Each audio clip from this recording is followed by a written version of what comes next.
question is, how could a civilization that didn't even have a wheel calculate that the sun would eclipse the center of the galaxy every 26,000 years? That's me editing the last episode of Unearthed that we began producing almost a year ago, before my hospitalization. The show had become quite popular by that time. We were about to break the story that scholars had just confirmed that the Mayan calendar was due to end on October 28, 2011, as opposed to December 21st, 2012. So interest in the topic and in the show was about to spike globally, and we had the exclusive. It's now a year later, and my producer and I are trying to convince the network that I'm back to normal and to pick the show back up. This is Unearthed.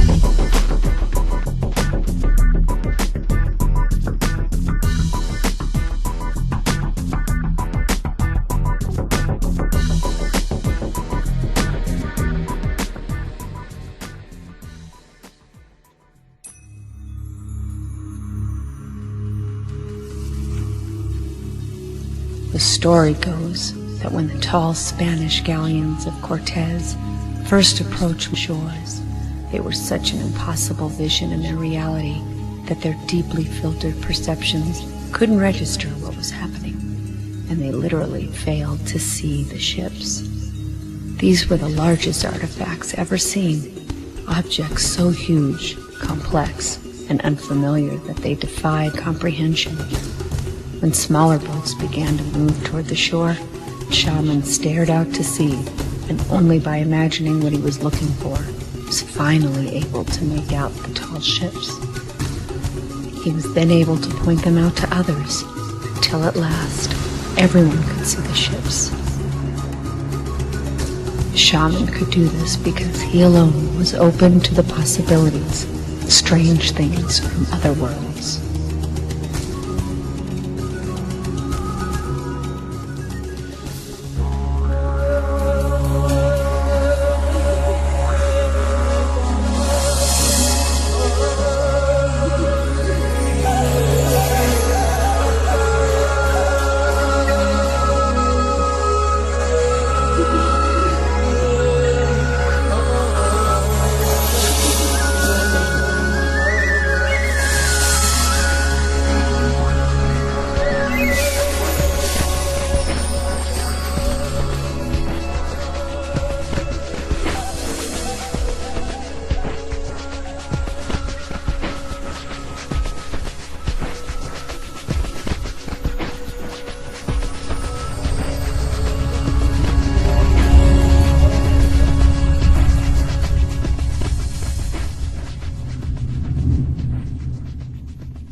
In breaking news, Dr. Emmett Archer, host of ITV's Unearthed, and wife Miriam Archer were involved in a serious single-car accident north of Santa Fe, New Mexico. Miriam Archer was pronounced dead at the scene. Dr. Emmett Archer was taken to St. Vincent Hospital and is said to be in stable condition. Authorities are still investigating the cause. Millions of fans of the wildly successful ITV program Unearthed expressed glee today via webcast and emails upon the news of the release of Dr. Emmett Archer from a psychiatric hospital in Denver, Colorado. First of all, welcome back to ITV. How are you feeling? Well, good. Thank you. Yeah, it's good. It's good to be back. I'm feeling good, healthy, ready to get the show back on the air as soon as our network gives us the go. So now, before we get to the show, authorities determined that you may have been driving well over the speed limit at the time, thus responsible for the tragic accident. No, that's not accurate. No, I'm not responsible for the accident. It was probably coyote or debris in the road that I was trying to avoid, but no, I'm not responsible. Okay, well, let's get to the show. Will you be doing something new, or will you keep the ongoing series?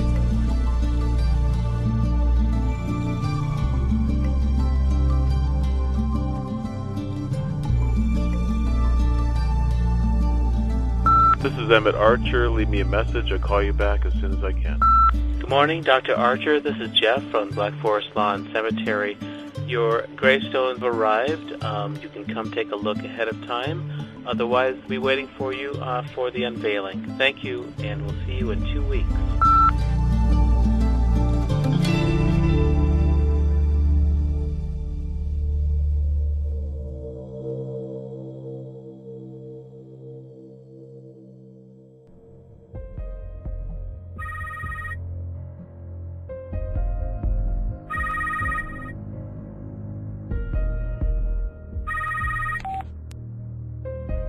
Balith, what's going on? Emmett, you want the good news or the bad news first? Give me the bad. Well, the network called. They're giving us 6 episodes to start. They're taking a wait-and-see position on the series. They want to be sure that you're back on your game, as it were. Simeon Balith, my producer. He's an artful man, almost Svengali-esque, when he's not just downright unethical. But the show is all he has, really, and so when I was hospitalized last year, he almost lost everything. He was even brought up on charges by Interpol for some missing artifacts in Turkey. Like I said, he is a producer. Okay, what's the good news? Get this. There's a Hopi shaman in northern New Mexico who claims he has a 16th century Spanish morion. So you, want me to authenticate it, shoot an episode? You don't understand. The morion has the insignia of Hernan Cortez Pizarro himself. Jesus. Yes, I know. It's incredible. There were only 6 of those ever forged. The only other one anywhere is at Del Prado in Madrid. Yeah, that's the only other one. It's the only other one there is. There are 3 kinds of artifacts. The first kind is so old that it requires carbon dating and ends up under glass in some museum to stave off disintegration. The second kind is so new that it lands on the auction block at Sotheby's, then in some private collection for bragging rights. And then there's the third kind. Not so old that it can't be authenticated, but old enough to be priceless. Unless, of course, the buyer can afford priceless. The Morion of Cortez falls into this third category. But I was so consumed with preparing for my comeback episode that I couldn't see the intrigue building around it. And UNM has that Conquistador exhibit. There's more. The shaman said that this helmet has been passed from Kachina to shaman 48 times. The next time it's passed will be the beginning of the 5th world, or whatever that means. What's their price on this? They won't sell it to anyone. And believe me when I tell you, there are people in this business who would pay or do anything to get their hands on this Morion. And because it's been in the shamanic line for over 400 years, it's never been authenticated. And so it's not protected under the Antiquities Act, if you get my meaning. And there's one more thing. I sent Tovar to get shots of it for you to examine, but they turned him away. The shaman will only meet with you alone. Really? He said that. You'll need to get to the Pueblo by this afternoon, or we'll lose the exclusive. It's a magnificent find, and it will make for a tremendous comeback episode, Emmett. I've sent over directions, and we'll call you en route with more details. Talk to you later. Want to play chess? No. We've got an appointment with Dr. Kamen this morning, and then I've got to head down to Taos for a couple of days. So you'll stay with Lucy.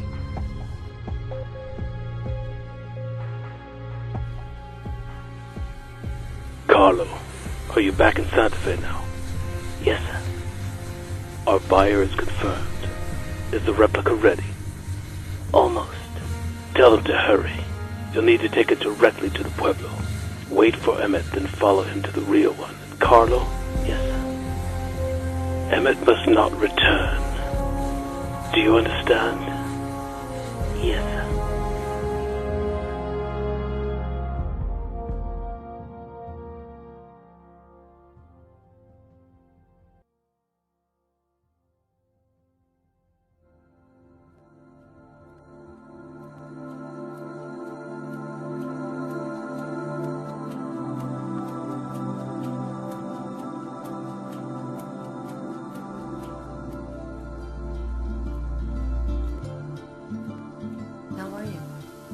I'm good. I might have to cut this a little short because I've got to head down to Taos. Okay, well then why don't we pick up where we left off last time? And that was that we have 2 anniversaries coming up. One is, most importantly, your wife's unveiling. And the other is that you will no longer be required by the hospital to come see me. So, so regarding the unveiling, are you starting to mentally prepare? Frankly, I haven't had a whole lot of time to think about it. I mean, work's been very busy. I can't tell if these mandated grief counseling sessions have helped, but Sarah still insists that there are aspects to my loss that I'm not seeing.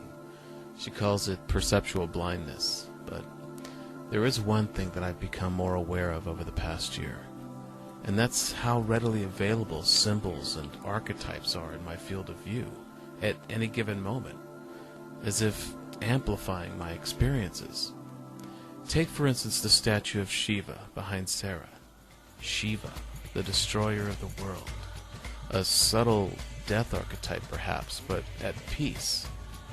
And then there's the phonetic connection with Shiva, Judaism's week-long period of mourning the dead.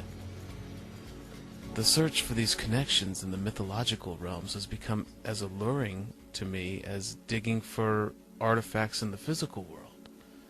So how can I be seeing all of these deeper connections and still have the perceptual blindness? One goal specifically that you had was about Jack, and to make sure he was moving on properly after the death of his mother, and that he was going to be strong and move on the way a child should. Well, kids are very resilient.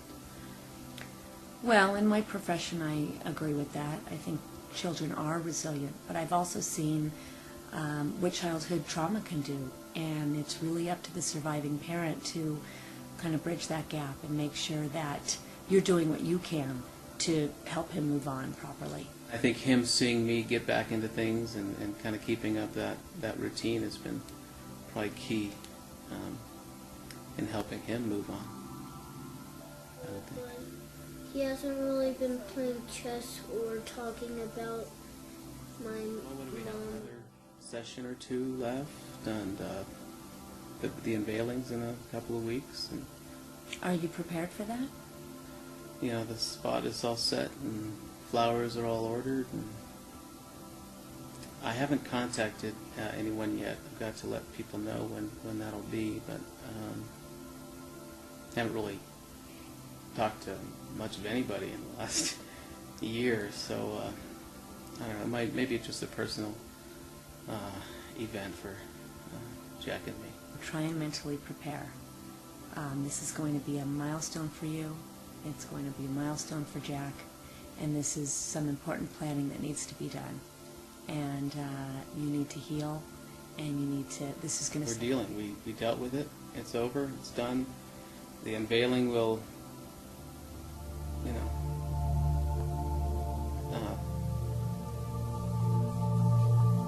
put it behind us, and we'll move on. Jack has really gotten into chess lately. He's really good. He's actually checkmated me a couple of times without my being prepared for it. I used to have to let him win, and now he can win on his own. So that's been good. I think that's been just him exercising his mind that way has been another way of dealing with this and getting beyond it. And I think we're ready to do that.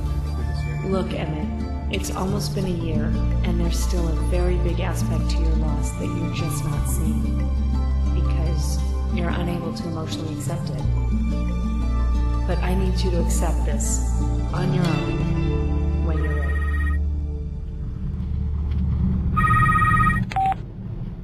Emmett, yeah, what's up? Carlo can't make it to town. He'll come the next morning and get it.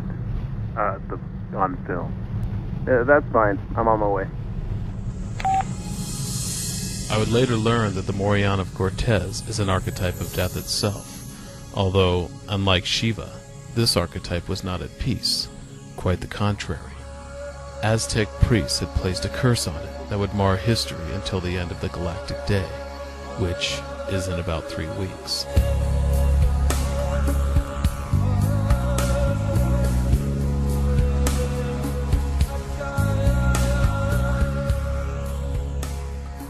Carlo, are you back in Santa Fe now? Yes, sir. Our buyer is confirmed. Is the replica ready? Almost. Tell them to hurry. You'll need to take it directly to the Pueblo. Wait for Emmett, then follow him to the real one. Carlo? Yes, sir. Emmett must not return.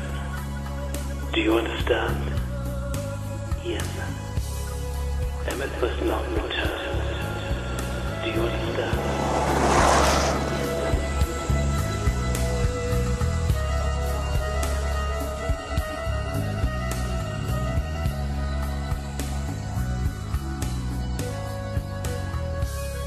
hope you expect the global revelation of this Morion to fulfill a prophecy and help usher in the fifth world, but as an archaeologist who used to pitch for grant money, I know that unless people can marvel at the helmet with their naked eye, it won't gain much attention, and the shaman won't let it go. So I guess his hope is that a special episode of Unearthed would be enough to fulfill the prophecy, but I'm not so sure. I'm in the temple of Kukulkan, atop this massive pyramid in Chichen Itza. Before the Aztecs created what we now think of as the Mayan calendar, it was this massive structure that acted as a three-dimensional calendar. So what does it mean when we say the end of the Mayan calendar, or the end of the galactic day? Well, it's not the end of a calendar system only. What it does is calculate, and quite precisely, the exact date that our sun will eclipse the center of our galaxy.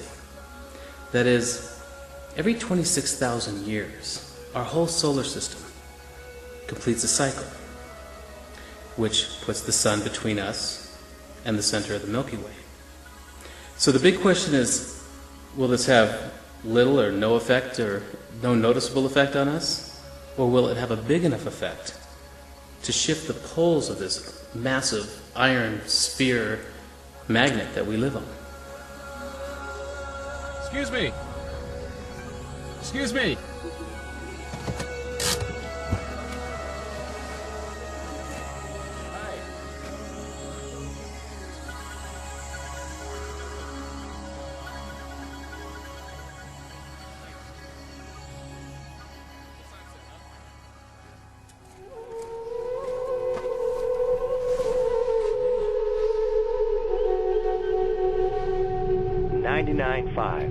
The mountain. Very deep. But try not to read too much into it. Oh, honey, I love this song. Turn it up.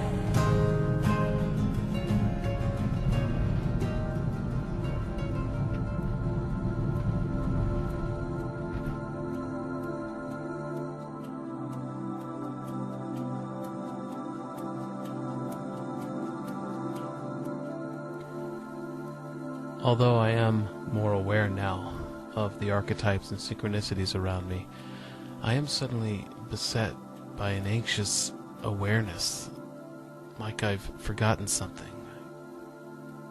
Perhaps it's just this broad, ancient Anasazi landscape that's sifting out my distractions, keeping me from not thinking about Miriam.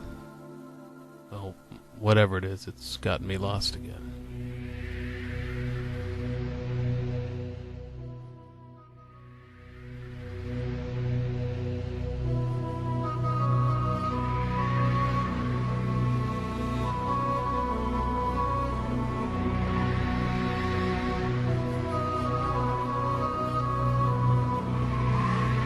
Very rare to see another soul out here at all, but today I've happened upon two, and just when I needed them. Funny how that happens. His name is Dakota, and he's been walking for weeks on some kind of pilgrimage to this territory. Said he wanted to be here in time for what he called the Great Turning, or what we're calling the end of the galactic day. He immediately recognized me from the show, and said that I was the reason he was here. Turns out our episodes on the end of the Mayan calendar prompted him to leave everything behind and come here. But as strangely coincidental as it was to meet me here, in the middle of nowhere, he didn't seem at all surprised. It was almost as if he was expecting me. So we talked for a long time about how the synchronicities seem to be increasing lately, or at least becoming more apparent. Now, I'm an archaeologist, so I tend to look at things empirically. To me, our sun eclipsing the center of the galaxy is just another astronomical event. Fascinating, sure, and only happens once every 26,000 years, but completely natural.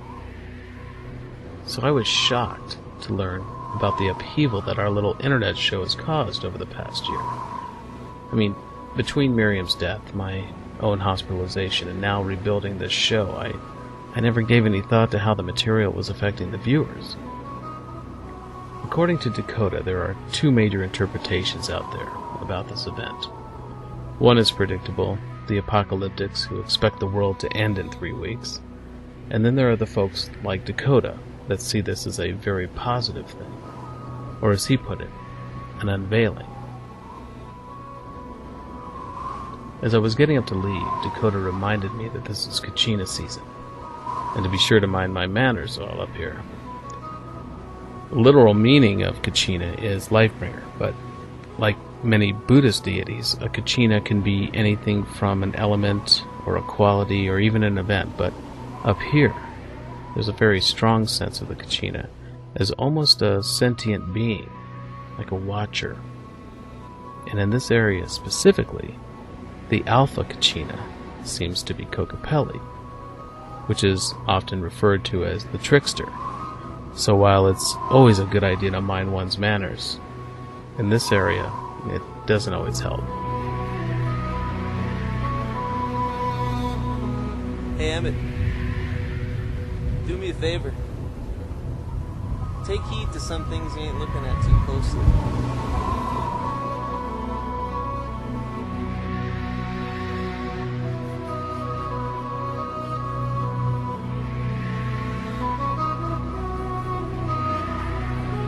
Take heed to some things you ain't looking at too closely.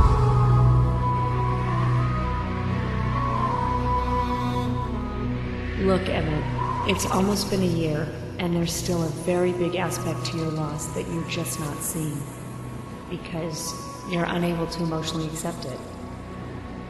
But I need you to accept this on your own when you're ready. Authorities determined that you may have been driving well over the speed limit at the time, thus responsible for the tragic accident. No, that's not accurate. No, I'm not responsible.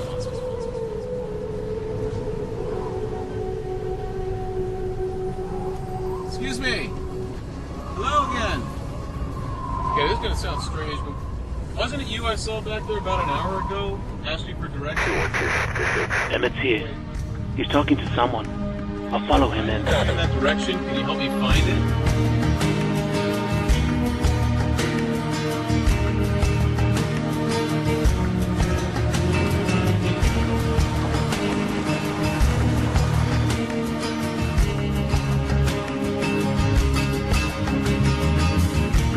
The conquistadors marched across the ancient Mayan Empire. Ever north, they rode in search of the 7 lost cities of gold, carrying with them the Morion of Cortez. With every slain child the Morion reflected, its curse grew.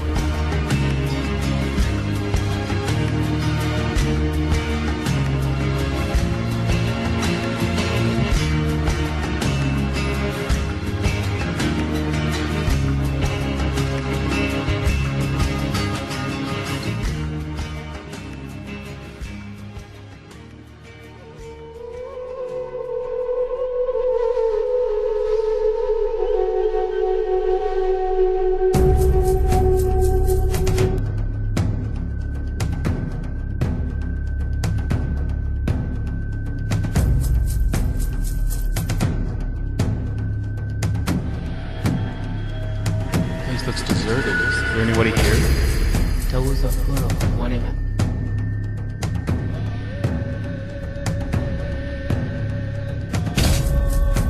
The air in here is intoxicating.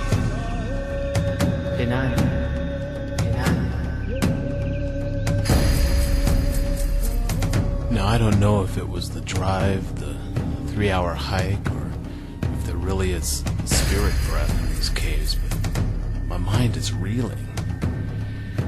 This shaman that my young friend is leading me to sure doesn't want to be found.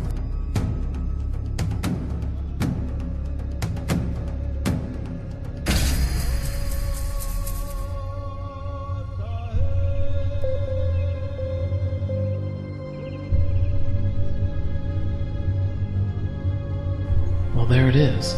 Johnny, and It's incredible.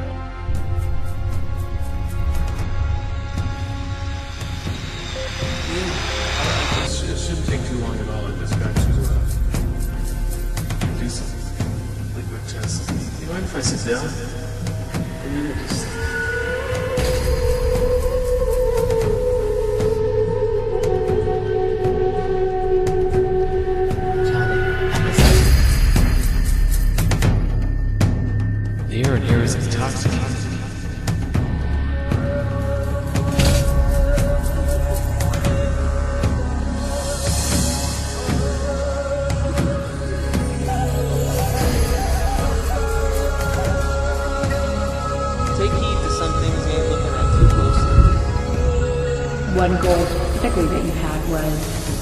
Jack, and to make sure he was moving on properly after. Daddy, Wake up, Emmett.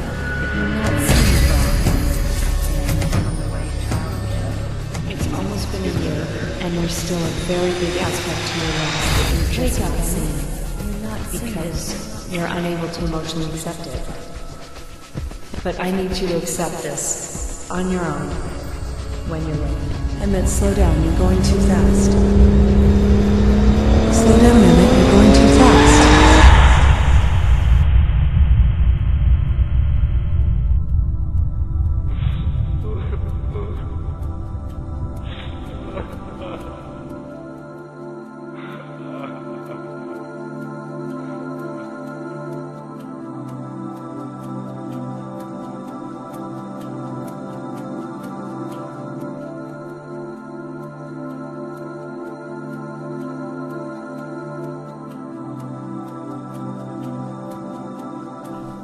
I was wrong. There is a fourth kind of artifact.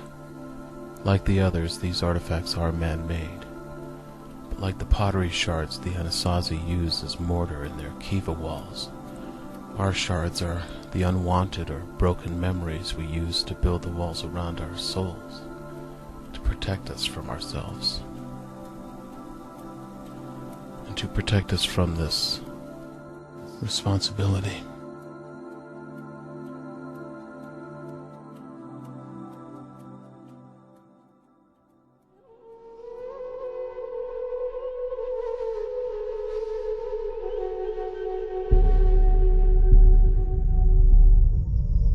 As the sun comes up, I suddenly remember why I'm here, and why the shaman asked for me alone. Carlo can't make it to town. He'll come the next morning and get it. Simeon didn't send Tovar to get the Morion on film. He sent him to get it, period. Just as they did in Turkey. And they've probably followed me here right to it. If they sell it on the black market, the world won't see it, and the prophecy won't be fulfilled. We need a plan.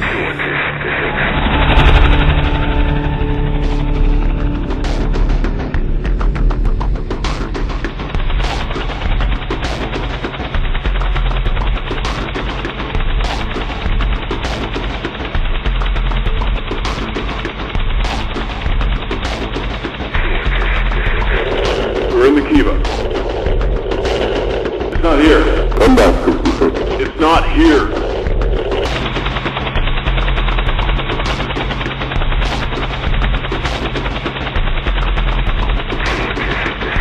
Take a shot.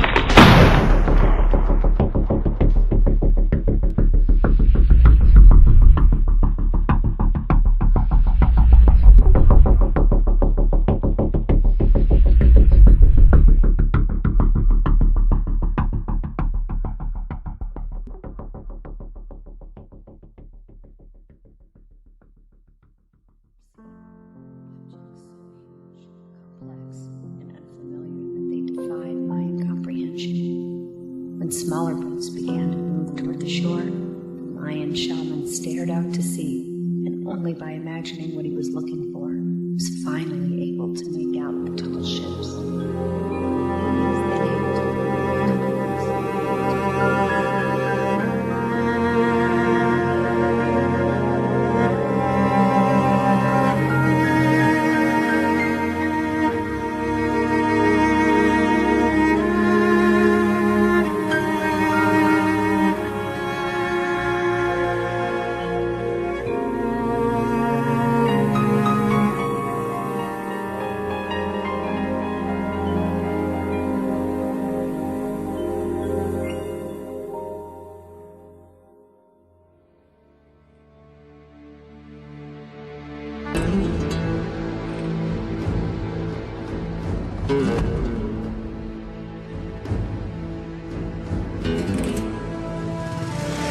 Entonces dígame, ¿qué piensa usted?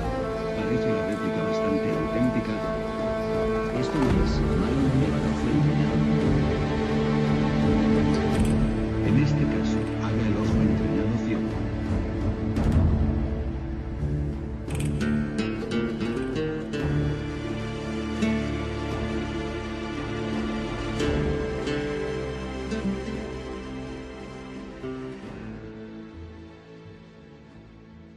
Up next on C-SPAN, archaeologist Dr. Emmett J. Archer introduces the Morion of Cortez to an audience at the Smithsonian Institute's National Museum of the American Indian.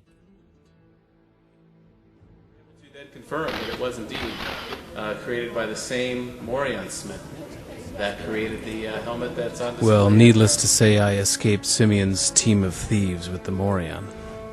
Apparently, shooting from a helicopter is not as easy as you'd think. What's more, my young friend managed to grab the replica of the Morion from Tovar's car during his escape. And the replica turned out to be a brilliant piece of work, actually, and with the help of Spain's leading artifact forger and 50,000 euros, it satisfies the public's need to marvel at something while they discuss its darker history.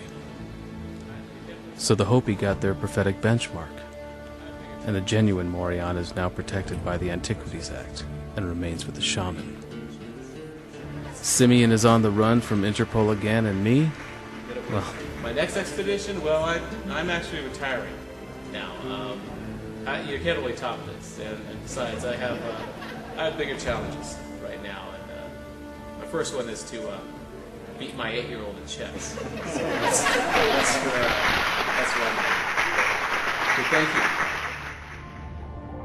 Shouldn't you be in there? Nah, it's okay. They're more interested in that Morion than me. Is that helmet really 400 years old? One in there? One day. Checkmate. You're kidding. Alright, that does it. You're grounded. Ah. We should get inside. Looks like there's a storm coming.